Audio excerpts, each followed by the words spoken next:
From religion to wrestling, gumbo to grits, politics to poetry, and all things Southern in between, this is Take on the South. Produced by the Institute for Southern Studies and hosted by the College of Arts and Sciences at the University of South Carolina, Take on the South examines the highs and lows of the American South, examines the truths and fictions of the country's most distinctive region, and picks the brains of some of its most accomplished students. To understand the South, you need to take it on, and that's what we'll be doing. Join us as we take on the South.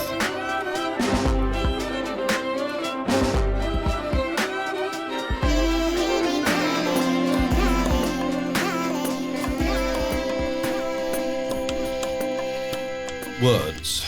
Today we consider their power in making a place, reflecting a people, in growing a city. Poet laureates play a critical role in all of this. They are indispensable in giving voice, guiding thinking, and interrogating a place and a people. Words are the currency of poets, and no one uses words to help excavate, situate, and understand a place quite as well as our guest today, Ed Madden. Now, introducing Ed is not easy. Cynthia Boyder, the executive director of the Jasper Project, once wrote of Ed Madden upon meeting him, "I knew of Ed because it seemed like everyone knew of Ed." And indeed they do. He is one of the most versatile intellectuals and activists I know. He is preeminently a poet, but also a professor of English and a former director of the Women and Gender Studies program at the University of South Carolina. He's an award-winning author, has books and pieces on modern British and Irish poetry. He has been secretary, vice president, and president of the South Carolina Gay and Lesbian Pride Movement. He grew up in Newport, Arkansas, and received his PhD in literature from the University of Texas at Austin. I am fortunate to call him colleague and lucky to call him friend. Today he's kindly agreed to appear on Take on the South for the express purpose of discussing his time as Poet Laureate of Columbia, South Carolina, a position he held from 2015 to 2022. Ed, welcome to the program. Thank you, and thanks for that kind introduction. Well, you're a hard person to introduce because you've done so much and you're doing so much, and ideally I'd like you to come back because I think there's so much to talk about. So your work is fascinating and what you do is fascinating. But I thought today would be a nice introduction to the kind of literary scape of the city, and you are the person to talk to because you were Poet Laureate of Columbia, South Carolina. I was the first city poet laureate of Columbia and also the first city poet laureate in the state of South Carolina. Is that right? How did that position come about? So I looked back, and the first reference I can find to city poet laureates in general, there was an amazing article in the New York Times in 2013. And they said in that article that the reason more and more cities were doing it was just because of a growing awareness of poetry, with National Poetry Month, with Poetry in Your Pocket Day, with Poetry Out Loud, with youth competitions. But they also just pointed out that more and more states were creating poet laureate positions, and they felt like it was a kind of trickle down from that. In Columbia, a group of people, Cindy Border, Lee Snowgrove at One Columbia, put together a committee, approached the city council. The city council passed a resolution. They created a little selection committee. They knew they wanted me to be the first one, so they told me to apply. So I did. All right. And so I started in January 2015. It was a 4-year position with pretty limited expectations. And then I applied. You can do it twice. Right. So I applied to immediately do a second term. So from 2015 to December 2022, 8 years. Do you remember what the expectations were? What the remit was? Yeah. To promote the literary arts, to be available for libraries and schools, and to especially promote the appreciation of poetry among young writers. That was pretty much it. Oh, and to also write a poem for the beginning of the term, and then to submit a report when I was done. That was really it. And then the mayor had some expectations of occasional poetry, and I think other people sort of built on that. So I did a poem for every State of the City address that Mayor Benjamin did. Right. And then people started asking me to do poems for specific occasions. So there was the Take It Down rally at the State House for taking down the Confederate flag. Things like that. People would ask me to write something for.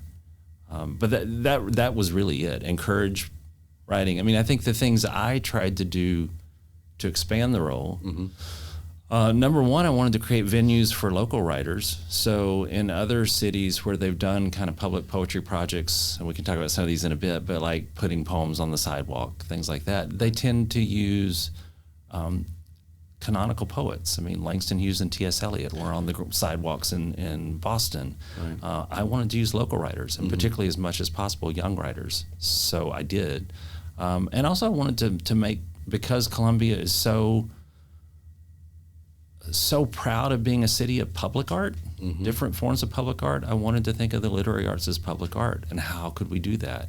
And when we do that too, how can we use poetry to recenter urban spaces on the human, to disrupt daily routines, to get people to reflect, to get them to connect to one another?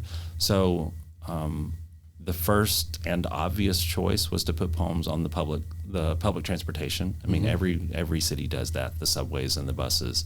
So we put poems on the buses, but from there we just brainstormed other places we could put poems. Okay, so let me back up just a second, because I'm really Sorry, that interested. was a lot. No, but that's good.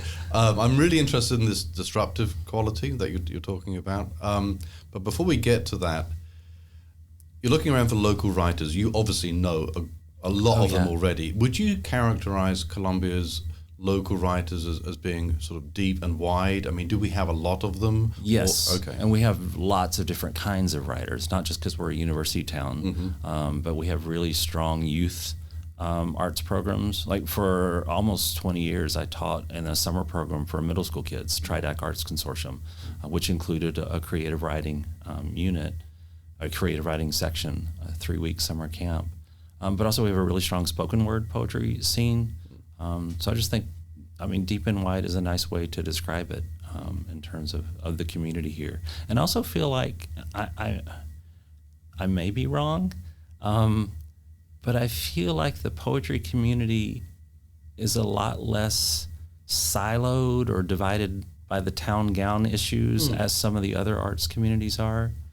I know. Interesting. Yeah, I mean, I know early on Jasper Magazine, when they started, that was one of the missions of Jasper, was to break down the town gown divide, to get community artists working with university artists. But I feel like the poetry community, I mean, there's that town gown divide still there, right?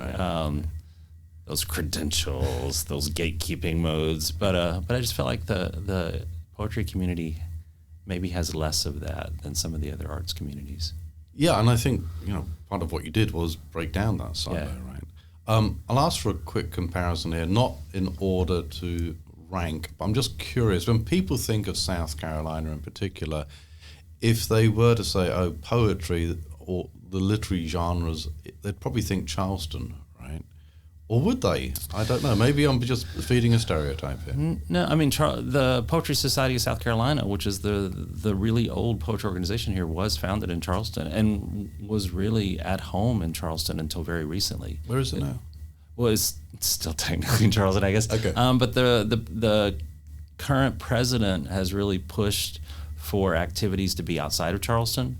So like the annual meeting has been in Charleston forever and ever and ever. This year it wasn't. And so just pushing for more regional workshops, for more events taking place somewhere other than the Low Country. Good. The decentering is important, isn't it? It is important. Yeah. And one of the things, I mean... Of course, sorry, I just have to throw in here too, no. if someone asks about poetry in Columbia, anybody who is a writer immediately thinks of James Dickey. Right. Yeah, who was a fellow here at the Institute of yeah. Southern Studies. Yeah. So what you're doing here is sort of decentering and populating the state with poetry and trying to expand people's minds and also sort of lifting up from the grassroots, giving people a voice, right? Right. Okay. All right, so you become poet laureate. As you described it, the remit seemed pretty straightforward, but I bet you it turned out to be a lot more work than you expected. It was a whole lot more work. Yeah. I think if I had stuck to the resolution and what they asked me to do, I mean, I still would have had tons of school and library visits. Yeah. Because that was one of the fundamental expectations, being available for those. The remit basically said one official poem, but immediately, not only the expectation of the mayor, which was lovely, and also I have to say about Mayor Steve Benjamin, when the former mayor, he was always really nice to send me a word or a phrase or a topic he was thinking of, so that my poem sort of fit the theme of the State of the City address, which was nice. Yeah, very helpful to have really. that. Yeah. And it gave me a direction Sure. to go with. But like the Gervais Street Bridge dinner, immediately I got asked to write a poem for the first one of those. Yeah. So various other events that are happening. Oh, and I was also told I was expected to write a poem for the commemoration of the burning of Columbia, because 2015 was the anniversary. Which you of that, did. Yeah. Which I did, yeah. So yeah, quite a lot of work, and I'm glad that you did it all. But it just strikes me as it probably became a bit overwhelming at some point, didn't it? Because there's pressure to write, isn't it? I mean, There is you're pressure, being but asked. I actually, so two things. One is it got me to produce a lot of work, which is good for a writer to have a kind of structure that forces you to get drafts down. Yeah. The other thing, though, is I think it made me, and I hope this doesn't sound precious, but it made me think more carefully about my voice as a writer, because I think my previous books were fairly obsessive and personal. And being a poet laureate made me think about accessibility, made me think about a broader audience, made me think about poems that are going to work for people who don't read poetry. Made me think more about poems as performances when repeatedly I was doing a kind of public event. How is it going to work there as opposed to how I would think it would work on the page? It does not sound precious at all, actually. And I think what's interesting as you say that is that you kind of grew into the role too. I mean, it made demands of you as an artist and as a scholar. Yeah. And you had to rethink things a bit. Yeah. And I think this public voice is absolutely critical to what the university should be doing more of, right? Well, and it was so cool how over 8 years, more and more opportunities came up. I mean, like the last 2 years, I'm sorry, I'm not going to remember the name of the organization, but it's an organization that works with international visitors who are here for workshops and trainings of various kinds. And he asked me to do a poem of welcome for a series of those groups, which I wrote poems I never would have otherwise written. And for audiences, I mean, I spoke to a group of LGBTQ African activists who were here to talk about media and LGBTQ activism. I wrote a poem for a bunch of people from Eastern Europe who were here to talk about propaganda and news media and getting older people to assess the news they receive. Yeah. Just such different audiences. Okay, let's return to this disruptive quality of what you're doing. Okay. And can you explain what you mean when you say disruptive? Sure. So I think of someone going through their daily life, focused on whatever work they have to do, not paying attention to the environment around them, not thinking of the human connections and community possible around them, and just doing something that forces them, that disrupts that forces them to stop and think, to imagine human connection, a moment of reflection. So, I mean, examples would be, we put poems on coffee sleeves. So we stamped little tiny poems on coffee sleeves. So when people bought their coffee, and we used local coffee shops, we didn't use chain shops, corporate ones. We used a Wired Goat and Drip. When people got their coffee, the little sleeve on the coffee cup had a tiny little poem by someone from Columbia. Ingenious. And some of them were just lovely. The one, I'm going to read one. Yeah, please do. Jennifer Bartell, who is the current poet laureate, who became poet laureate in 2023, her little tiny poem, I just love this, it's called Sun. As a turtle suns on the boulders of the river, so my soul stretches forth to face the day. I just love that. It's like a tiny little prayer, and you're getting your morning coffee, and there it is. But it's also the theme that year of a lot of our work was the rivers. So it's a poem tied to the river. One of the poems in that group, too, was Bugsy Calhoun, who's an amazing spoken word poet, and his house was damaged by the flood the previous year. So his poem was about the flood and the house, and I love that we put that poem, which was about receiving aid. So people are reading a poem about what you can do to help someone. So there were those, but some I think are more disruptive. Two examples. One would be rain poetry, which we got this idea from a number of cities that do this. It's a hydrophobic, invisible spray paint, which means it resists water. So you do a template of a short poem in cardboard. And I will say this was before the Richland Library had a laser cutting machine. So I would literally spend a whole day cutting a tiny poem into a giant piece of a cardboard box. At the end of the day, my phone would not recognize my index finger when I did the finger recognition, because that little pebbled, pebbled finish on the X-Acto knife was just so embedded in my hand, my phone wouldn't recognize my finger. Anyway, we did those. You spray it on a concrete surface that's either relatively new or recently cleaned, because it has to be light. And so then when it rains, the cement all around it darkens and the poem shows up apparitionally in white on this. And it only shows up when it rains, and it lasts for about 2 months depending on the level of the foot traffic.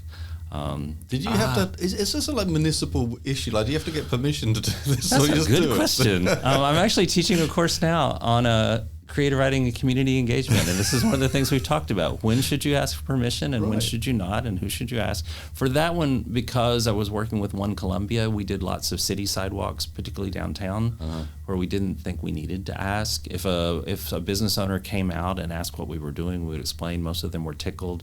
The strudel shop guy downtown invited us in for free strudel when we were doing artwork outside his place. But at USC, we asked. We knew USC would be a different story, so we asked for all the places. We put it here.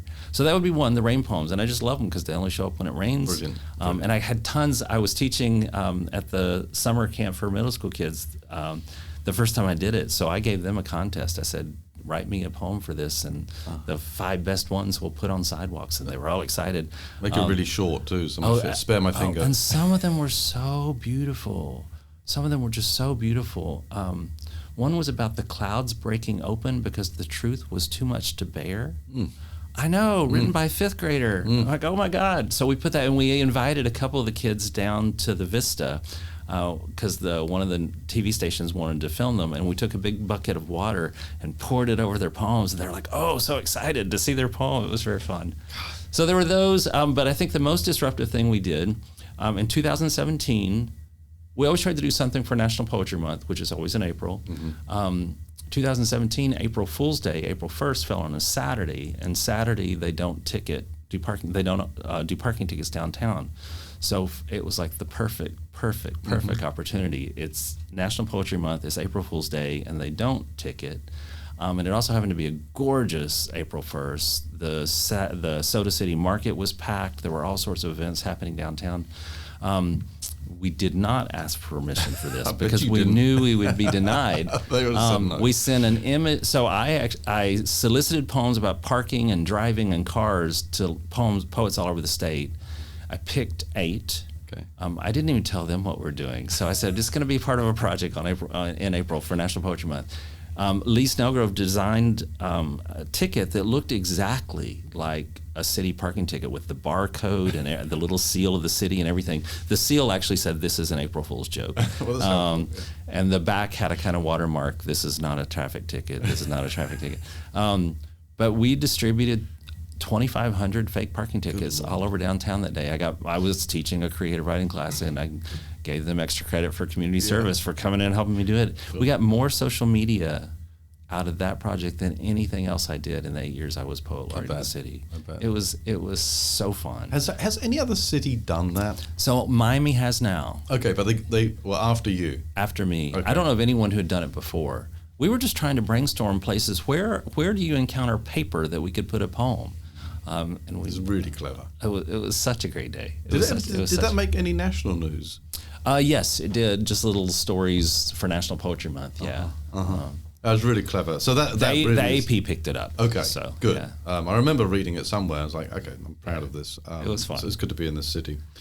So that is pretty disruptive, as disruptive goes. And you did it without permission, and that was... We did, although afterward, parking services here said they wish they had known, they loved it. We're like, no, you wouldn't. Yeah, exactly. Oh, we did send an image of one of them to the mayor as a text message, and he wrote back something short like, oh no. Oh dear. Something like that, yeah. Especially if it was on his car, right? Yeah. So let's talk about your lovely and splendid collection, A Story of the City, Poems, Occasional and Otherwise, which was published last year, right. 2023. And you kindly gave me a copy and you inscribed it. And that inscription says, for Mark, our city likes to talk. So what is it like to say, Ed? What does our city like to say? So I early on, I loved that 2013 article, which I found in the New York Times the minute I was appointed, because it said that poetry is just another language for a city to talk about itself. And I sort of thought, what does poetry say differently? And I wanted it to be about who we were and who we are, but perhaps most importantly, who we could be. So a lot of the themes, like our first bus poetry theme was a story of the city, and I just asked people to tell their stories of the city, and the range of stuff was really lovely. But we did, I'm not going to remember what year, but the year that the Indie Grits Film Festival, their theme was two cities, and the idea being Maine and North Maine, thinking about the way that our city is divided by race and economics. So our theme was, what are the things that divide our city? What are the things that unite our city? And all the poems had to be about that. And some of them were just stunning. I remember one by a Latino writer that was about being in 5 Points and the black kids going one direction on Hardin and the white kids going another direction and him going somewhere else. Just this idea that as a brown person in South Carolina, I don't fit the easy categories.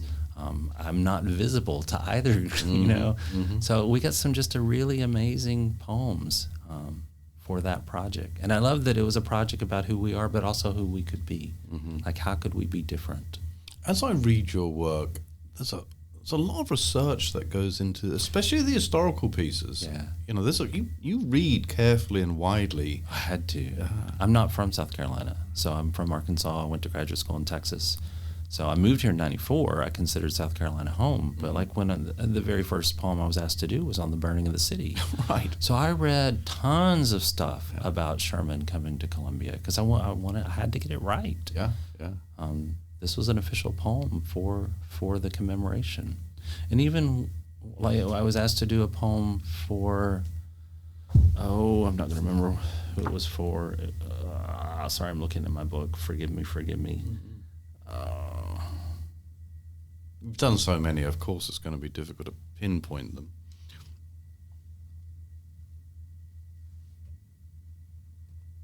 Oh, it was for Black History Month and Benedict College's anniversary leadership dinner. Okay.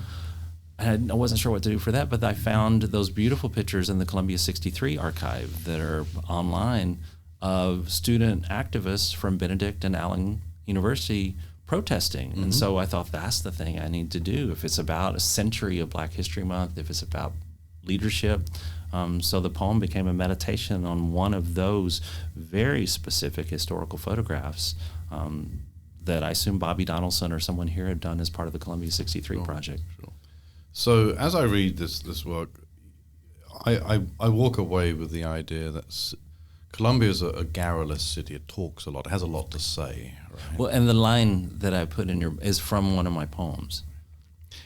But there's another side to this, isn't there? And that's the silence, right? The silences of the city. And isn't your work at some level about recovering those silences and giving them voice? Yeah, the things we don't say, the things we don't want to say, the things we can't say. Right. What would you say is probably the biggest silence that you've? I mean, there's fierce competition for that, I realize. Yeah, I mean, I'm very mindful that my class yesterday, in my creative writing class, we were looking at poems about growing up because they have to write a poem about a rite of passage. Because for me, that's such a great moment to think about the relation of the individual to the broader community. And the one poem we read about two black girls growing up, nobody wanted to talk about it. So I said, how many are you from South Carolina? Over half the class. I said, oh, right. You grew up in a state where we don't talk about race because we think it's divisive and will be problematic. So we just can't even talk openly at all. And this is just about two girls growing up. Right. So I was just mindful of the ways in which it's not just the things we can't talk about or don't talk about, the ways in which we live in a culture that doesn't want us to talk about some things just because it might be uncomfortable. And that's the disruptive quality there too, isn't it? Yeah. I'm going to ask you to do a couple of readings. Sorry. Yeah. The first time we did bus poems, one of my favorite poems was by Lynn Lawson, a poet here, he teaches at USC, he teaches at Newberry now. But it was, I'm not going to remember the exact words of the poem, but basically it was, Rosa rode the bus to what's your next stop? And I love that, what's your next stop? And I love the idea that you're sitting on a bus, a public transportation in Columbia, and you look up on the among all the ads, there's a poem that reminds you of the story of Rosa Parks. But it also, what's your next stop is both literal, but also suggesting, so what are you going to do now? That's right. No, it was very clear. The creativity of all of this just boggles me. I mean, it's very impressive, intellectually and artistically. So I'm going to ask you to do a couple of readings in a second, but just indulge me for a minute. Sure. And I'm sure I'm asking a question that lots of people have thought about. What are the mechanics of, Ed Madden writing a poem? Like, what does that look like? I mean, I'm sure there's not one thing, but, if you ask me, Mark, when you're writing a book, what does it look like? Well, I can tell you. I've got my stuff here, I'm at my desk, I'm writing my computer, and I'm thinking about it. Poetry, though, is it different? I mean, so it depends on the poem. Okay. It depends on the occasion. I will say some poems are precisely the kind of thing you're talking about. I'm sitting at my desk, I have all my stuff spread around me. Yeah. What am I going to say? What connections am I seeing?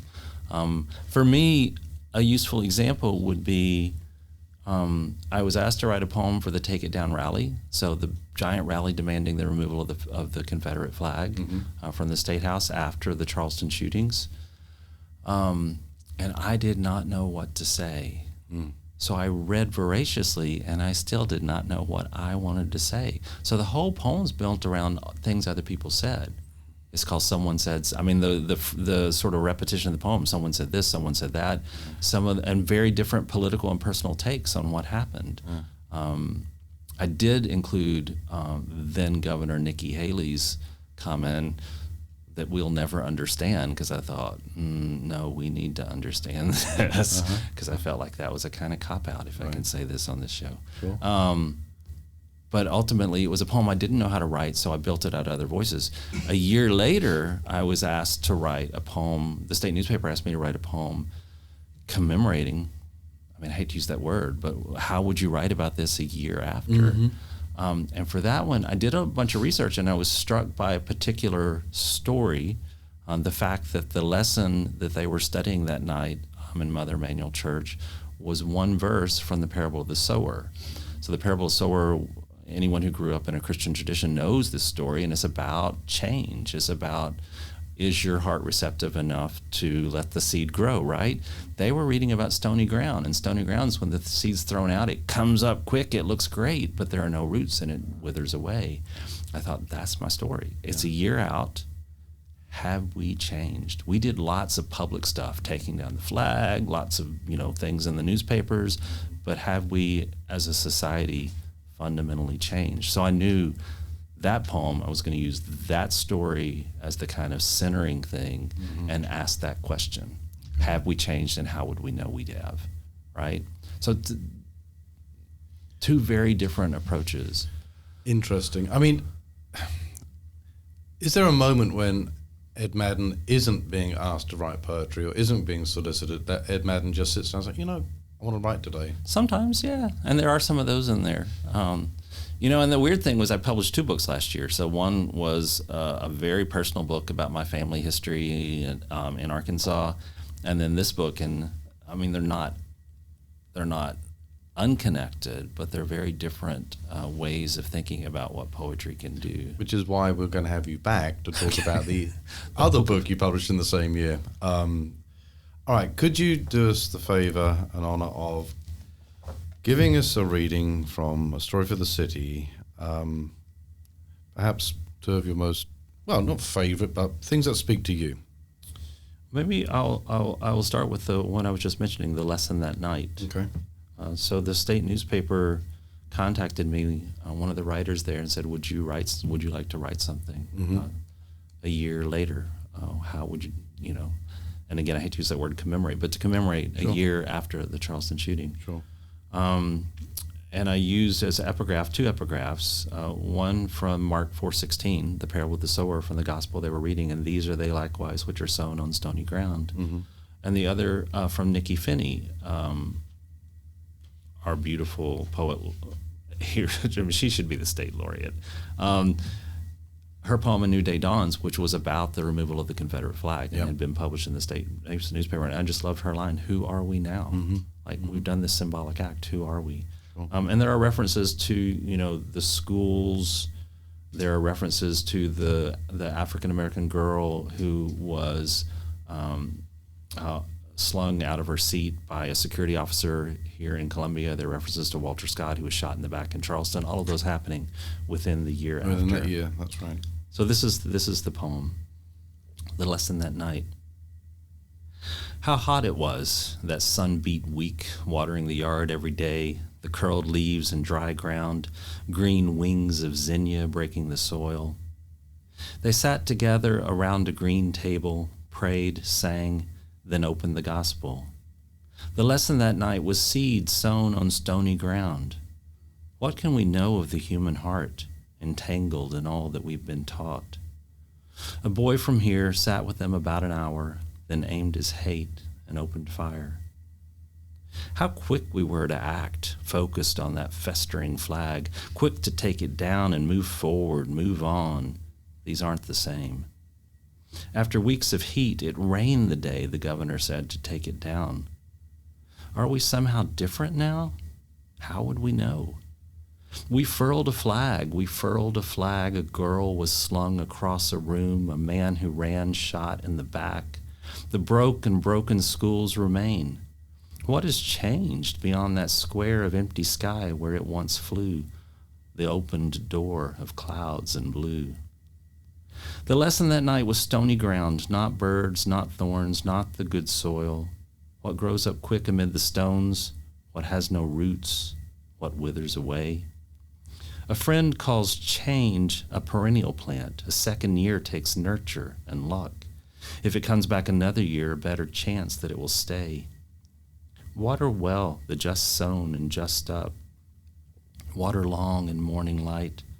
Water long and soak the roots to learn the lesson of that night.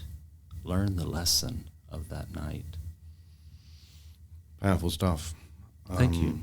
I will say I wept. I did not know what they were going to do with it. And they put it on the front page of the paper, superimposed over a photograph of the Mother Emanuel steeple. And I was actually in London doing research when it came out. And I opened up my laptop that morning and saw what they had done. And I was just like, oh. Just, what was the when reaction? Do you see a poem on the front page of a newspaper? Never. And that was their public statement. My words became the public statement of the newspaper on the day, on the anniversary of that event. So you must have received lots of responses. Oh, yeah. I mean, you must have been inundated. Could you characterize those responses? It was just very moving. It's one thing to write a poem for a public event, for an occasion, and you know that you're using words that you want to say something, but you're mostly saying something about the day or the moment. And this was a poem that was reflecting on something awful that happened and thinking about what was the impact of that. Yeah. All right, Ed, why don't you give us your second reading and take us out with that reading, because I think if I'm reading you correctly, I know what you're going to read.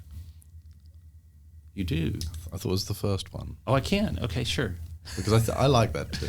It was the very first poem I wrote as the city laureate. Yeah. And I will say, nobody cares about this, but I care about this. At the very end, a story about I'm not going to tell you the last line. So the last line actually echoes a line from Miller Williams' poem he wrote for the inauguration of Bill Clinton. Okay. And thank you for having me. Oh, not at all. So, A Story of the City, written for the January 20th, 2015 State of the City address by Mayor Stephen K. Benjamin. In the story, there is a city. Its streets straight as a grid, and in the east, the hills, and the west, a river. In the story, someone prays to a God, though we don't know yet if it is a prayer of praise or a prayer for healing. So much depends on this. his back to us or hers, shoulders bent. We hear the murmur of it, the urgency. In the story, a man is packing up a box of things at a desk. A woman is sitting in a car outside the grocery as if she can't bring herself to go in, not yet. Or is the man unpacking, setting a photo of his family on the desk, claiming it? And is the woman writing a message to someone, her sister maybe, a friend? In the story, a child is reading, sunlight coming through the window. In the story, the trees are thicker and green. In the story, a child is reading, yes, and his father watches, uncertain about something. There is a mother, maybe an aunt, an uncle, another father. These things change each time we open the book, start reading the story over. Sometimes a story about trees. Sometimes about a city of light, the city beyond the windows of a dark pub now lucent and glimmering. Or sometimes a story about a ghost, his clothes threaded with fatigue and smoke, with burning. You smell him as he enters the room, and you wonder about that distant city he fled, soot-shod, looking back and falling ash at the past. Sometimes it's a story about someone singing, or someone signing a form, or speaking before a crowd, or shouting outside a building that looks important, if only for the flag there, or the columns, or the well-kept lawn. By now, it's maybe your story, and the child is your child, or you. Or maybe we're telling the story together, as people do, sitting at a table in a warm room, the meal finished, the night dark, a candle lit, an empty cup left out for a prophet, an empty chair maybe for a dead friend. A room filled with words, filled with voices, the living and the dead. Someone telling a story about the people we are meant to be. Ed Madden, thank you for making Columbia a better place, and thank you for being on Take on the South. Thank you.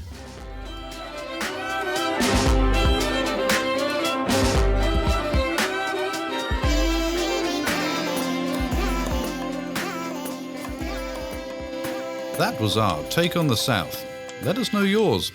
Find us on Facebook, Twitter, and Instagram at U of SC South. Take on the South is produced by Matt Simmons of the Institute for Southern Studies. Special thanks to Professor Dave Garner of the University of South Carolina School of Music for composing our music. Tune in next time for another Take on the South.